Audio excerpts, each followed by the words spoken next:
जैसा कि आप जानते ही हैं कि हम पिछले कुछ समय से परमार्थ में सफलता की युक्ति को जानने और समझने की कोशिश कर रहे हैं।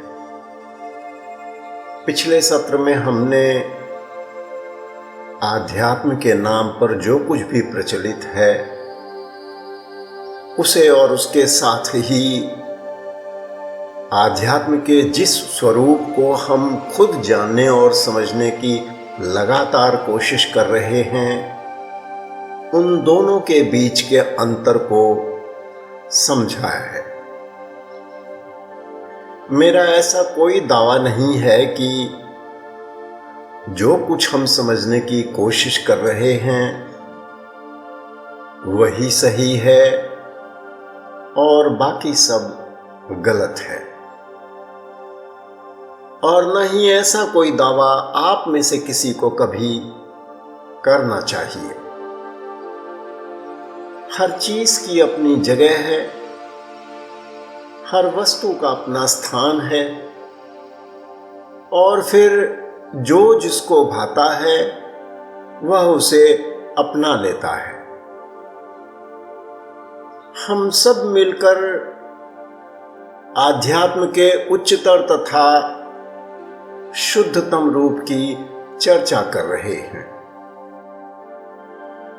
उच्चतर तथा शुद्धतम का मेरा मतलब है जिसमें दुनियादारी और सांसारिक अपेक्षाएं तथा अभिलाषाएं बिल्कुल शामिल न हो,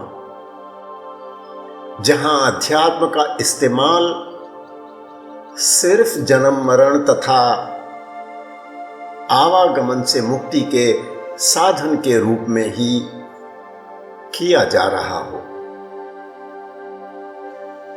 आज अब इस निवेदन में मैं जो कुछ आपके साथ साझा करने जा रहा हूं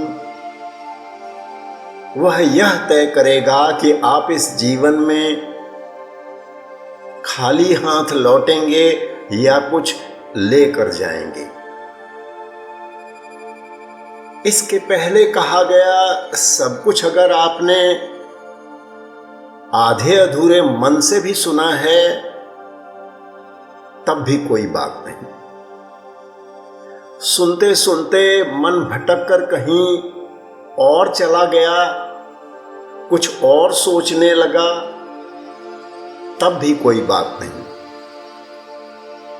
आज से पहले सुनते सुनते अगर कभी थोड़ी नींद आ गई, एकाग्रता भंग हो गई, गौर से नहीं सुन पाए, तब भी कोई बात नहीं। लेकिन अगर आज फिर वही दोहराएंगे तो शायद बहुत कुछ खो बैठेंगे। सो पूरी सजगता और जागरूकता के साथ पूरे होश हवास में शब्द शब्द पर गौर करते हुए पूरी बात को पूरी तरह से चौकन्ना होकर सुने और भीतर उतरने दें। हो सकता है जो आज तक नहीं हुआ वह शायद आज हो जाए, जो आज तक समझ नहीं आया आज समझ आ जाए। खोज खोज कर भी असली खजाना पाने का जो दरवाजा आज तक नहीं मिला वह शायद आज मिल जाए। यह सब कुछ निर्भर करेगा सच को आपके सामने रखने की मेरी अपनी काबिलियत और आपके ग्रहणशीलता की गहराई पर। इस संसार में सिर्फ दो ही रास्ते हैं, एक है पकड़ने का, दूसरा है छोड़ने का। एक है फैलाव का, दूसरा है सिमटाव का। एक है डूब जाने का, दूसरा है बचकर बाहर निकलने का। एक है दुनिया के इस मेले में खो जाने का, दूसरा है खोजने का। आध्यात्म का उच्चतम तथा शुद्धतम रूप धीरे धीरे सब कुछ छोड़ देने का मार्ग है। दुनिया के दलदल से ऊपर उठने, बाहर निकलने का रास्ता है।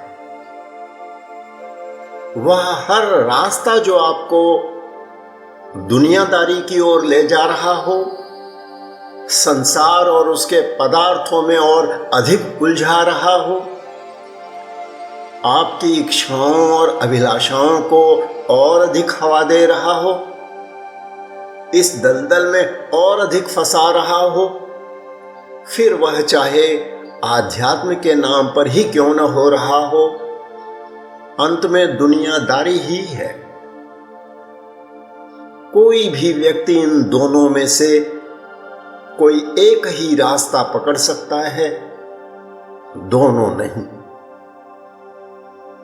अगर कोई शुरुआत करने से भी पहले खुद को इतना बड़ा सिद्ध पुरुष समझता है कि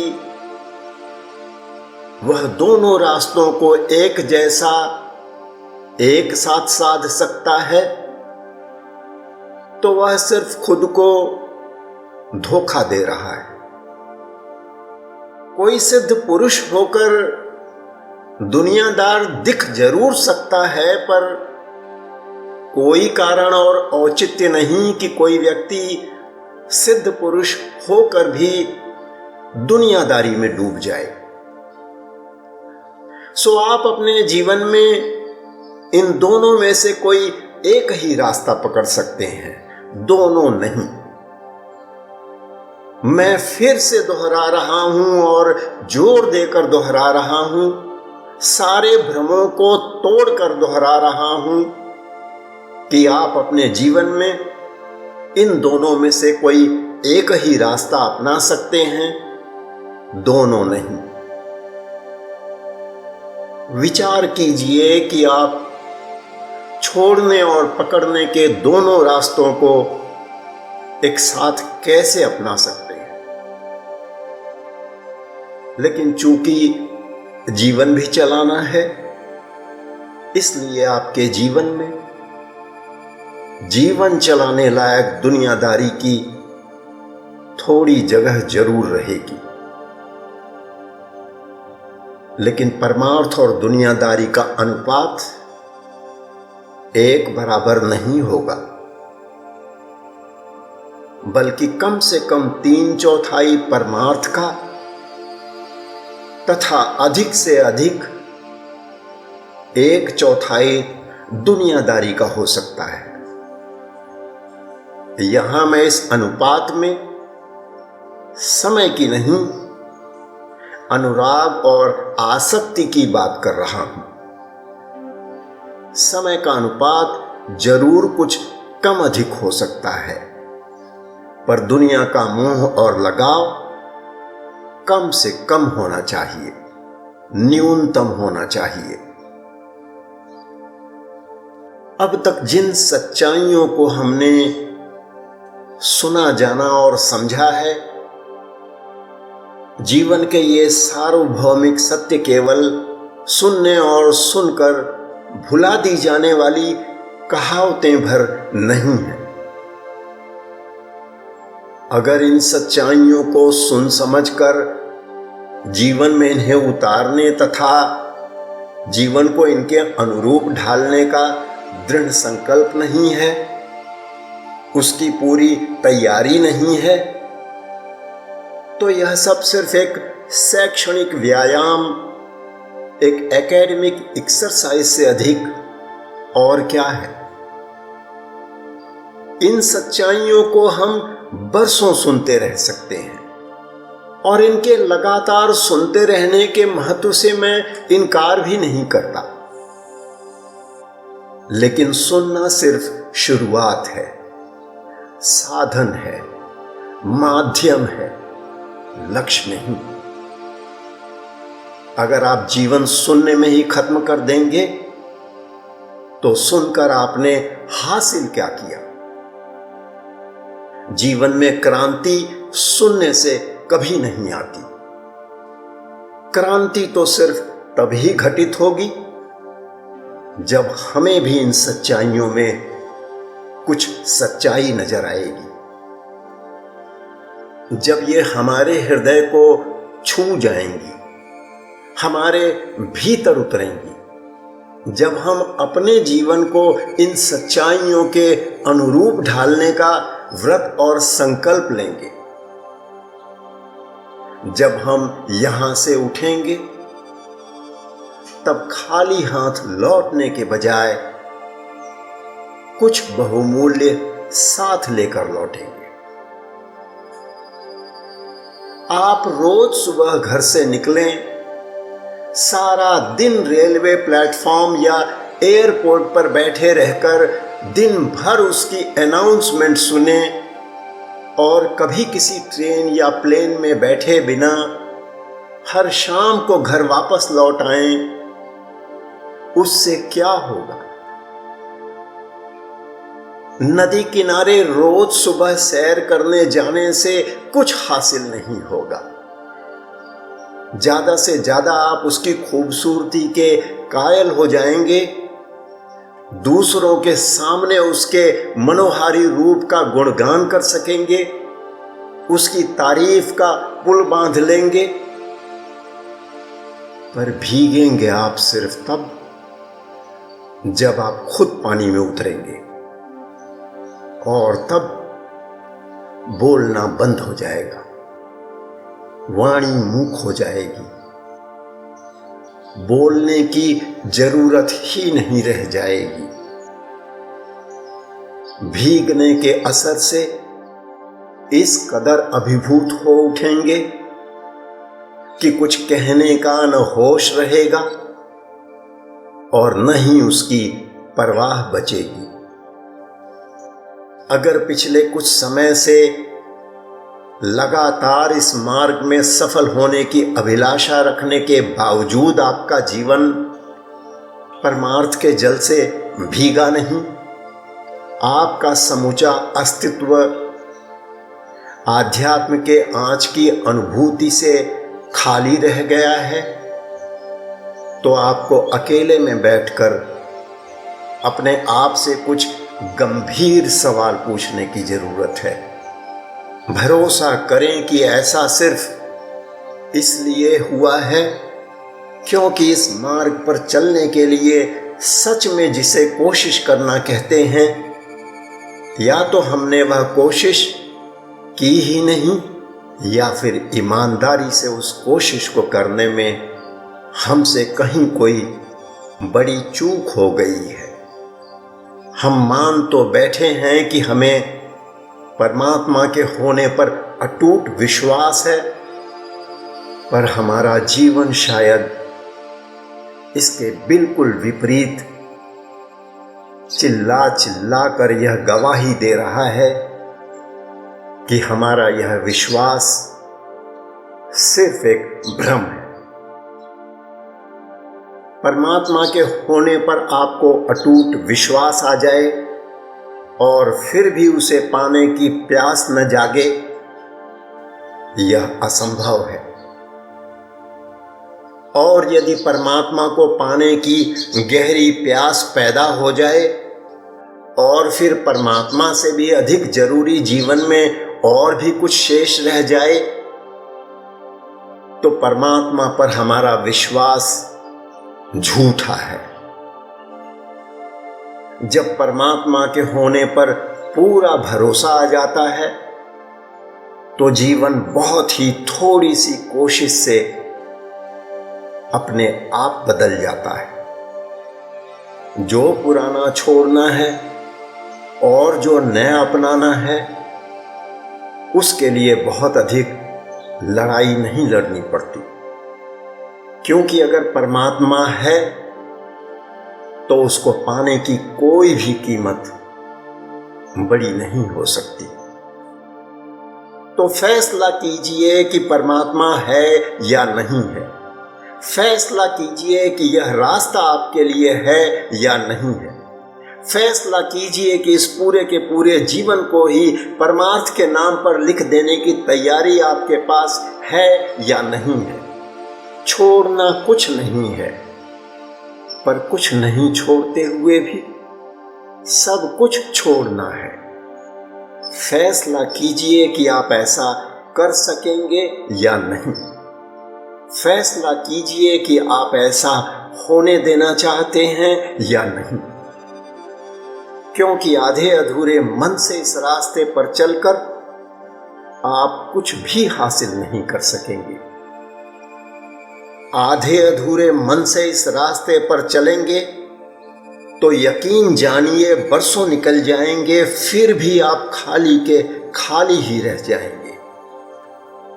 मैं पहले भी पूरी विनम्रता से प्रार्थना कर चुका हूं कि आध्यात्म धर्म की तरह कोई आस्था नहीं, बल्कि एक जीता जागता विज्ञान है, एक गणित है, जहां अगर क्रिया है तो प्रतिक्रिया है, जहां क्रिया है तब ही प्रतिक्रिया है, जहां 2 और 2 सिर्फ 4 होता है, जहां आप खुद कोई ईमानदार पहल करेंगे तो ही उसकी कोई प्रतिक्रिया आएगी, जहां पहला 2 कदम आप चलेंगे तो अगला 2 कदम परमात्मा चलेगा। लेकिन हर बार पहला कदम आप ही को उठाना होगा। सिर्फ एक बार नहीं, बार बार उठाना होगा, हर बार उठाना होगा। जब तक मंजिल नहीं मिलेगी तब तक उठाना होगा। वह कभी पहल नहीं करता। पहल हमेशा हम ही को करनी पड़ती है।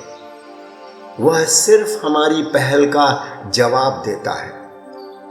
समझ लें कि पानी से भी अधिक कीमती है प्यास। प्यास होगी तो पानी भी मिल जाएगा। जीवन में अगर तमाम और चीजों के साथ साथ परमात्मा भी चाहिए होगा तो परमात्मा कभी नहीं मिलेगा। परमात्मा जब भी मिलेगा सब कुछ छोड़ने की तैयारी होने पर ही मिलेगा। नहीं तो परमात्मा को पाने का ख्वाब बस ख्वाब ही रह जाएगा। अगर आपका सारा ध्यान ही बाहर फैला हुआ है तो आप उस भीतर के खजाने को हासिल किस तरह कर सकेंगे? और आपका यह ध्यान जहां जहां और जिन जिन चीजों में अटका भटका लटका और फंसा हुआ है, जब तक उसे छोड़ेंगे नहीं, उन सब से आजाद नहीं होंगे, तब तक भीतर जाएंगे भी कैसे?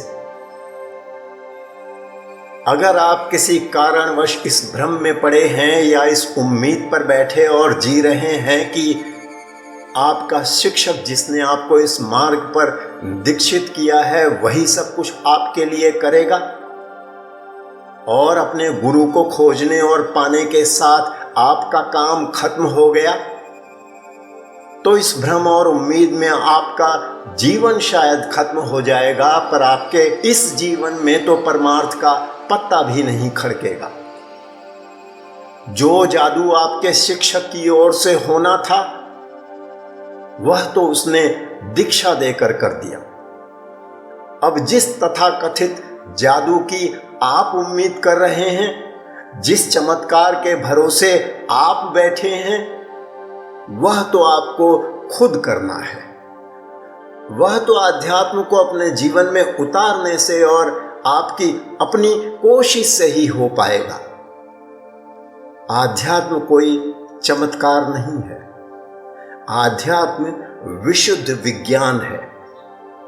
सच तो यह है कि इस रचना में चमत्कार नाम की कोई चीज नहीं होती। चमत्कार नाम की कोई चीज होती ही नहीं है।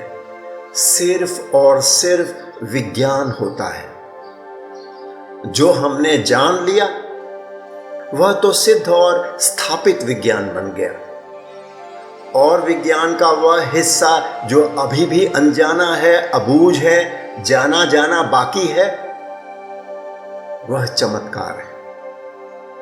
विज्ञान तो दोनों ही है, वह भी जो जान लिया गया है और वह भी जो अभी जानने को बाकी है।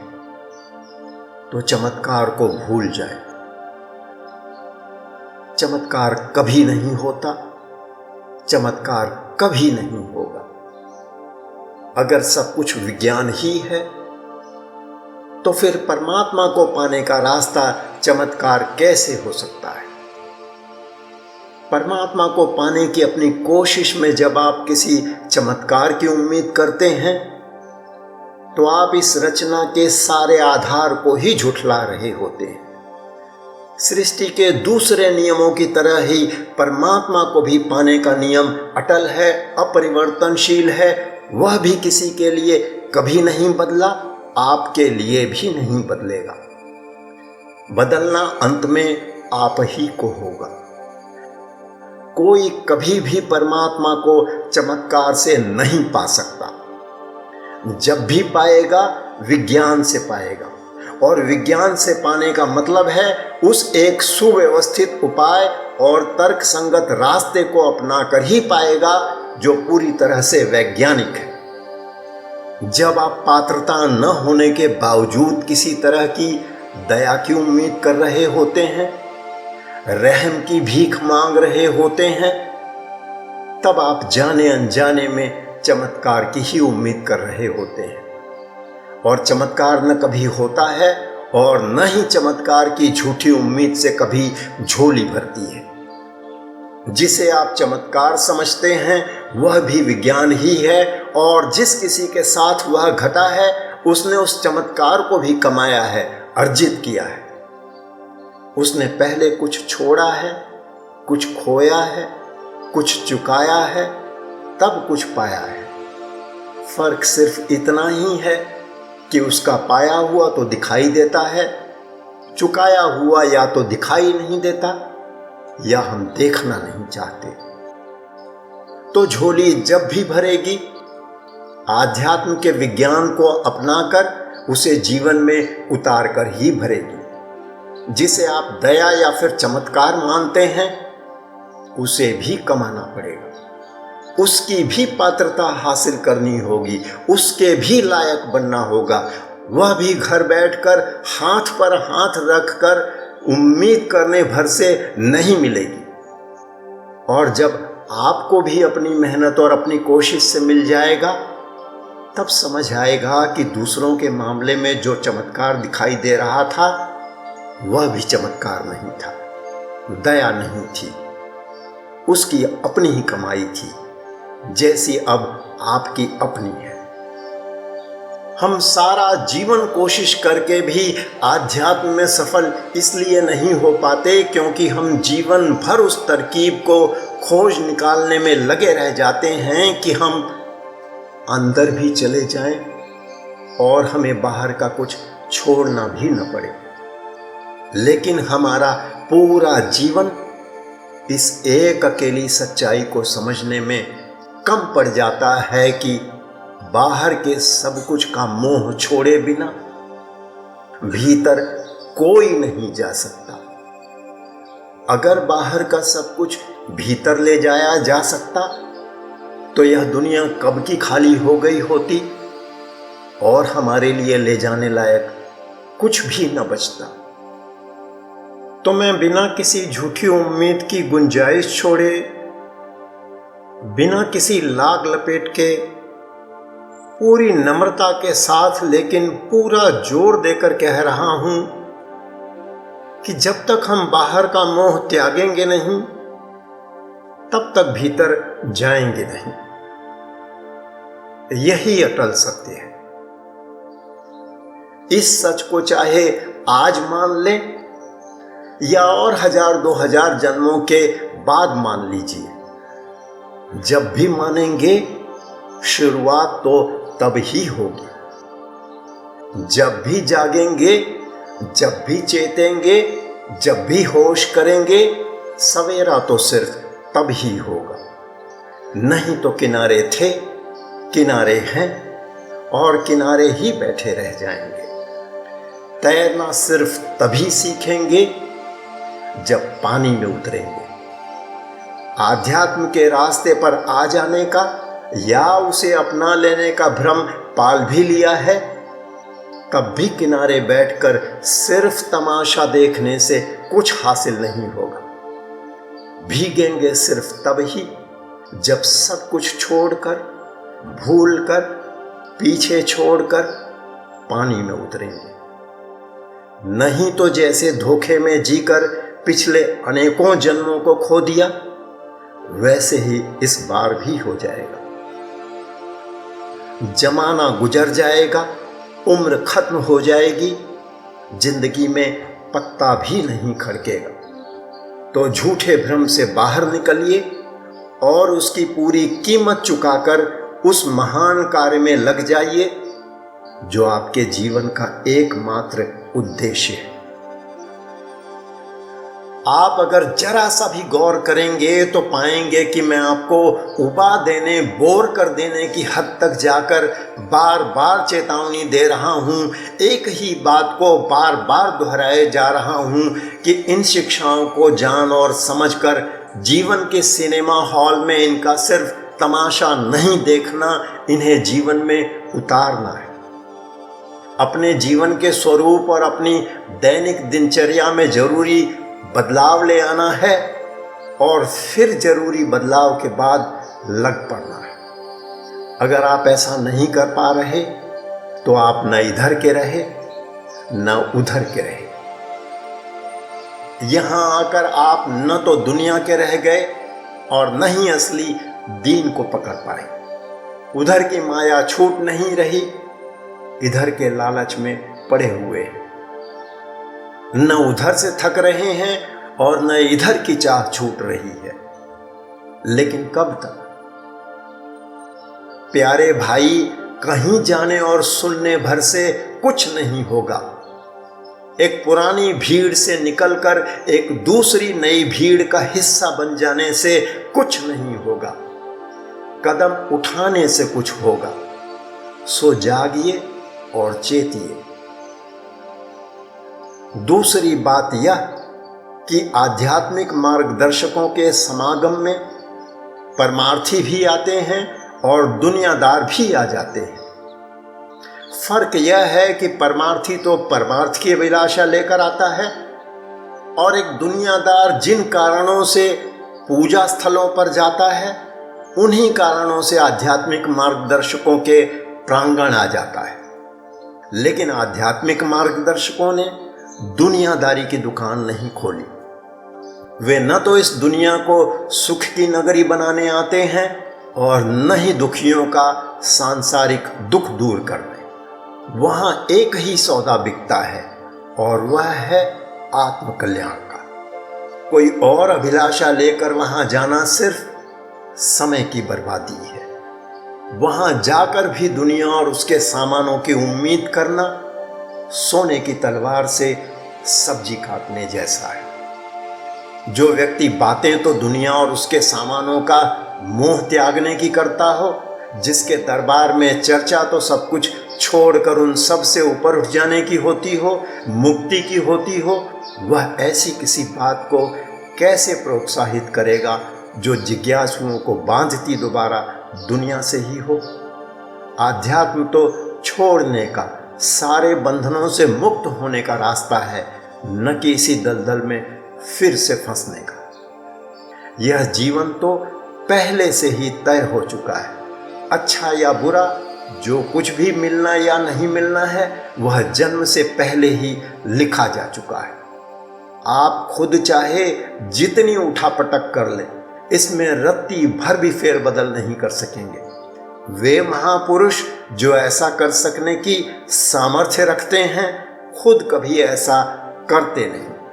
वे परमात्मा की व्यवस्था का सम्मान करते हैं और उसमें दखल नहीं देते, न अपने खुद के लिए और न ही किसी और के लिए। न वे दुनियावी मकसद लेकर आते हैं और न ही वे अपने परमार्थी शक्तियों का दुनियावी मकसद के लिए इस्तेमाल करते हैं। वे जिसे रोज पूजते हैं, जिसके आगे रोज सिर झुकाते हैं, उसी की सत्ता को कैसे चुनौती दे सकते हैं? सो सही तरीका यही है कि जो कुछ भी परमात्मा ने लिख दिया है उसे खुशी खुशी भुगत लिया जाए। जैसे जैसे आप अभ्यास में समय देने लगते हैं वैसे वैसे आप भीतर से भी और अधिक मजबूत होते जाते हैं। जैसे जैसे आप भीतर से मजबूत होते जाते हैं वैसे वैसे जीवन के इस उतार चढ़ाव में आपके लिए अपना संतुलन कायम रख लेना आसान होता जाता है। इसके साथ ही प्रेम और विश्वास के साथ अगर आप अपना नियमित अभ्यास करते जाते हैं और कभी किसी दिन विचलित भी हो उठते हैं तो आपके अपने भीतर से सहारे का एक मजबूत हाथ आगे बढ़ाता है। वह चाहे आपकी किस्मत न बदले पर आपको डोलने और डिगने से बचा ले जाता है। आपके बाहरी जीवन में कोई खास बदलाव नहीं आता पर वह मजबूत सहारा आपको उस विकट परिस्थिति से बेदाग बाहर निकाल ले आता है।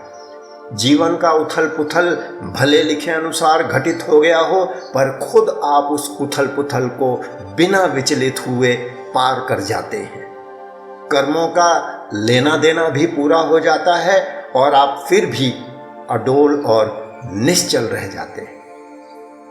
अगले सत्र में हम यह समझने की कोशिश करेंगे कि क्यों आध्यात्म के विज्ञान को अपनाए बिना, क्यों आध्यात्म के वैज्ञानिक मार्ग पर चले बिना आध्यात्म में सफलता असंभव है, क्यों और किसी भी दूसरे उपाय से आध्यात्म में सफलता संभव नहीं है।